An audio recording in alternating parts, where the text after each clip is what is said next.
नमस्ते बच्चों। हम पढ़ रहे थे कक्षा 10वीं की हिंदी क्षितिज भाग 2 का पाठ लखनवी अंदाज, जिसके लेखक हैं यशपाल। आइए बच्चों, पढ़ते हैं लेखक परिचय। यशपाल हिंदी के प्रसिद्ध उपन्यासकार, कहानीकार एवं निबंधकार हैं। उनका जन्म वर्ष 1903 में पंजाब के फिरोजपुर छावनी में हुआ। यशपाल की प्रारंभिक शिक्षा कांडला में हुई। उन्होंने लाहौर के नेशनल कॉलेज से बीए किया। यही क्रांतिकारियों के संपर्क में आकर असहयोग आंदोलन में भाग लिया तथा चंद्रशेखर आज़ाद, भगत सिंह व सुखदेव के साथ कार्य किया, जिसके कारण उन्हें कई बार जेल जाना पड़ा। उन्होंने कई बार विदेशों में भ्रमण किया। यशपाल जी ने आम आदमी की आर्थिक दुर्दशा, उसके जीवन की विडंबनाओं को अपनी कहानियों के माध्यम से प्रकट किया है। उनकी रचनाएं समाज में फैली विषमता और रूढ़ियों पर प्रहार करती है। उनकी प्रमुख कहानियां हैं पिंजरी की उड़ान, ज्ञानदान, तर्क का तूफान, फूलों का कुर्ता इत्यादि। अमिता, झूठा सच, दिव्या उनके उपन्यास हैं। सिंहावलोकन उनकी आत्मकथा है। उनका झूठा सच उपन्यास भारत की विभाजन की त्रासदी का मार्मिक दस्तावेज है। मेरी, तेरी, उसकी बात पर यशपाल को साहित्य अकादमी पुरस्कार भी मिला। यशपाल जी अपनी रचनाओं में सहज, सरल व आम बोलचाल की भाषा का प्रयोग करते हैं, जिसके कारण उनकी शैली वर्णनात्मक व चित्रात्मक है। यशपाल जी की मृत्यु वर्ष 1976 में हो गई थी। आइए पढ़ते हैं पाठ की रूपरेखा।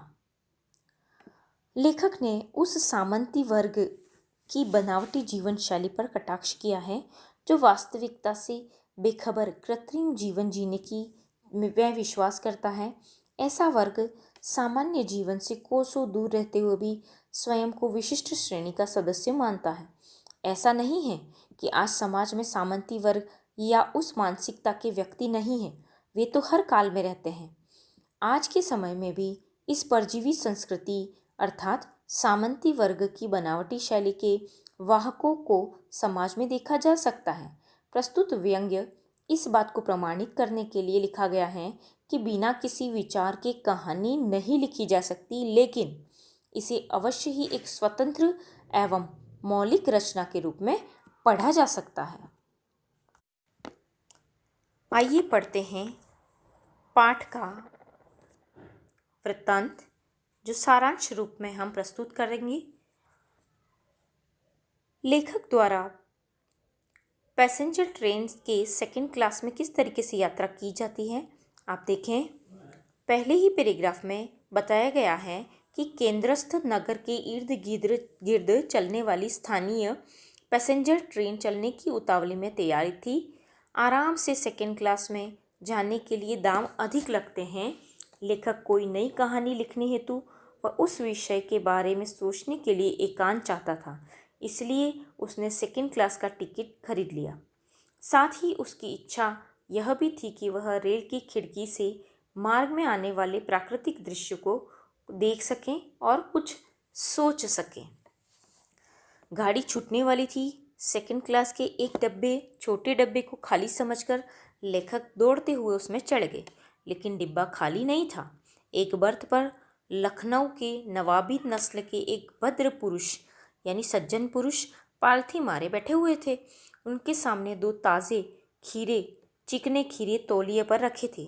अचानक लेखक के डिब्बे में प्रवेश करने से उन सज्जन की आंखों में एकांत चिंतन में बाधा का असंतोष दिखाई दिया। ऐसा लग रहा था जैसे उनको लेखक का आना अच्छा नहीं लगा। लेखक ने सोचा कि शायद ये सज्जन भी कहानी के लिए सोच विचार कर रहे हों, या खीरे जैसी सामान्य अपदार्थ साधारण वस्तु का शौक रखते देख संकोच का अनुभव कर रहे हों। नवाब साहब ने संगति के लिए कोई उत्साह नहीं दिखाया। लेखक भी स्वाभिमानी थे। उन्होंने उनके सामने बैठकर आत्मसम्मान से आंखें चुरा ली। आज के लिए इतना ही। अगली कक्षा में फिर से पढ़ेंगे।